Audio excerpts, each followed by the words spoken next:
Can a mouse be too lightweight? This question has started to die out over the last few years as the overall quality and quantity of aiming and product reviews have gone up. Without a doubt, there is still some misconceptions spread about the weight of a mouse. Mice have gone down in weight from the average gaming mouse in 2019 and 2020 being around 70 to 80 grams. Many different YouTubers such as Optimum have made videos about this topic a few years ago, but since then the weight of mice have dropped by 20 grams. Nowadays, with mice like the WL Mouse Beast X, Ninjutsu Sora V2, and the Final Mouse Ultralight X, mice are around 35 to 45 grams average.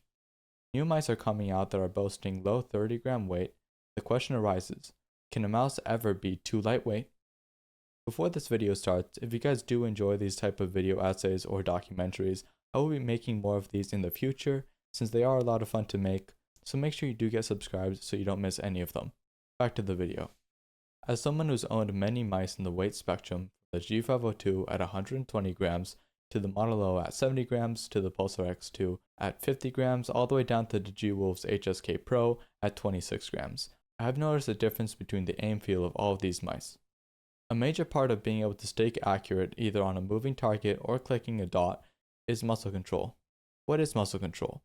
Muscle control is the ability to move your mouse accurately either to stay on target or click a dot accurately. A mouse is meant to make that aiming or muscle control as fluid as possible and likewise aim as easy as possible. First, I want to explain my reasoning behind why a lighter mouse would be better for mouse control.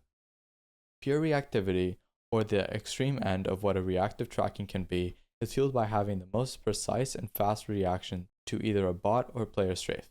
Take for example the Kovac scenario LDDH. LDDH has no predictable bot patterns and causes the player to fully react to its movements without any prediction. Now, how does a lighter weight mouse contribute to having better aim on reactive targets?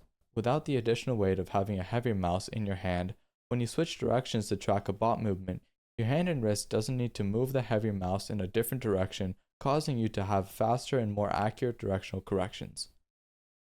With clicking scenarios such as one wall 5 targets, where the targets are very small and precise, using a lighter weight mouse would limit how much force you need to put into your mouse to stop it from moving and land on target, lowering the amount of overflicking you would have. With target switches, moving a lighter weight mouse can help you reduce the amount of force and tension you have to use to start and stop your mouse from moving, causing for faster and more accurate target switches.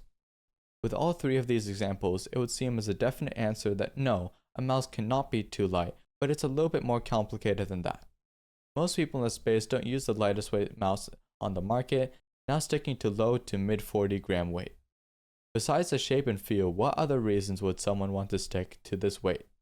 Well, one of the most important aspects of aim, which is smoothness, I didn't really touch upon earlier, and that's for a good reason.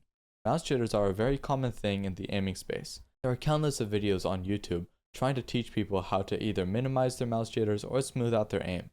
A major factor of these jitters is having a mouse that's too easy to move around, accidentally causing those jitters. When you combine a very lightweight mouse to a higher sensitivity or with a player that's not very fluent in mouse control, it causes someone to have very inaccurate and very jittery aim and have overall low smoothness.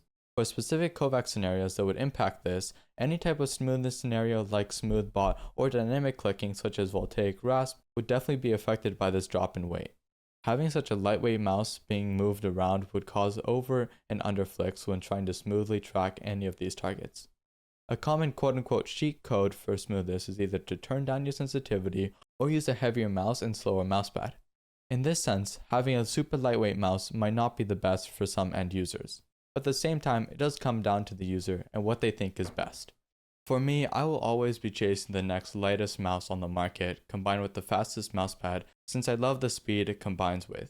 But for someone else, they might be completely fine with their G Pro Superlight and Saturn Pro and have no reason to use a lighter weight mouse.